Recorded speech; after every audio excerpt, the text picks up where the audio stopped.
Running would be a great sport if bones and tendons didn't exist. Because 30 to 50% of all runners have running injury problems.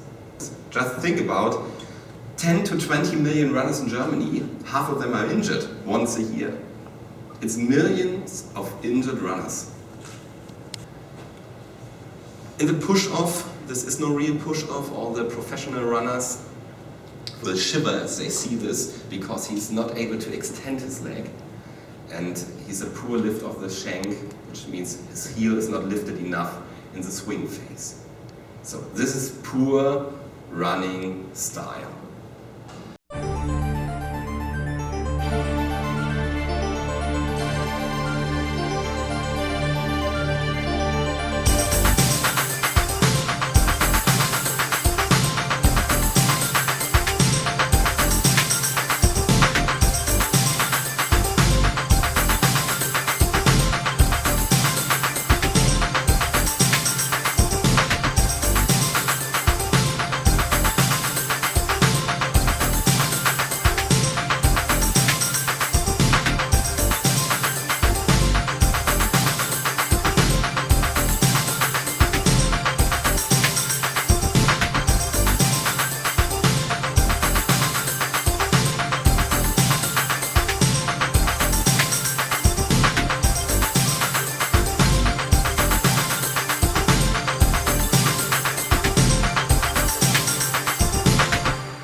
That is exactly the same axis that you see when you rotate the foot around the subtalar joint axis. So we mimic exactly the same axis in the structure of the shoe.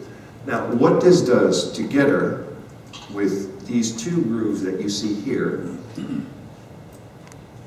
is it decouples the shoe when you strike the ground on the heel or on the midfoot. So when you strike the ground and when your foot starts to pronate, the structure of this shoe will completely adapt to how your foot is moving.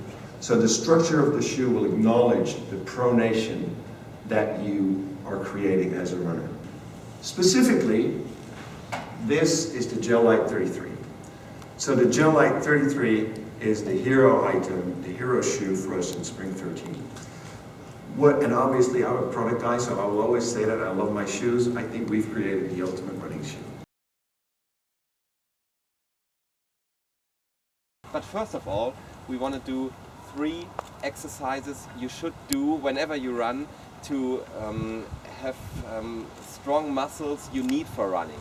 It's first of all the calves. You know, calves is a big problem, especially when you have shoes with a low heel drop.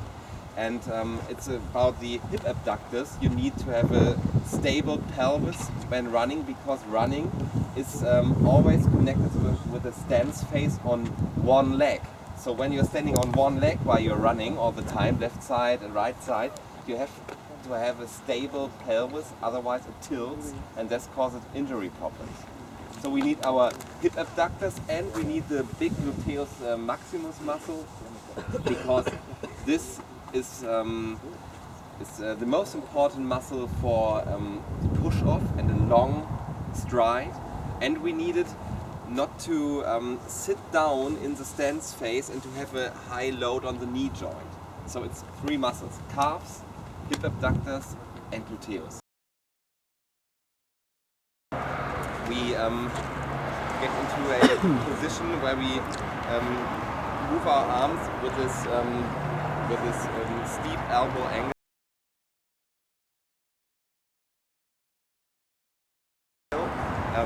We jump on our forefoot a little bit with only a little bent knee,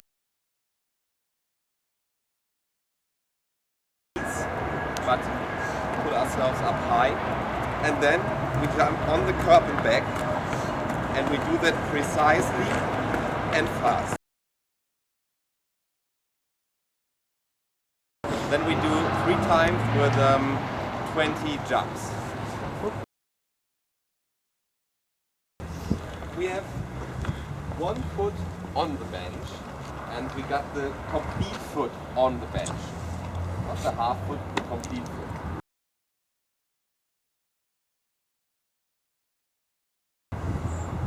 When the left knee is here, you take your right arm in front and the left one behind with a steep angle on the elbow joint again.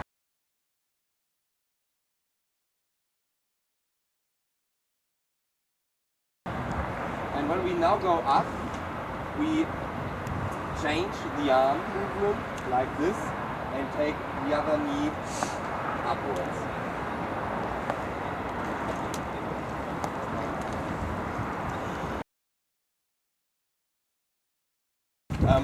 For the hip abductors, do something in this side. You stand on the lateral side of your foot.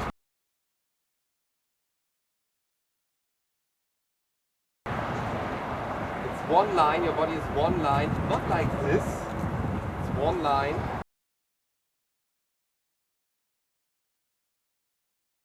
And then you do this movement like Jane Fonda did. Most common mistake is this one. We don't want to see this. You keep this in line and only do the Jane Fonda side. Okay? 10 repetitions for that exercise is more than enough. Here we go.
Thank you, Imke,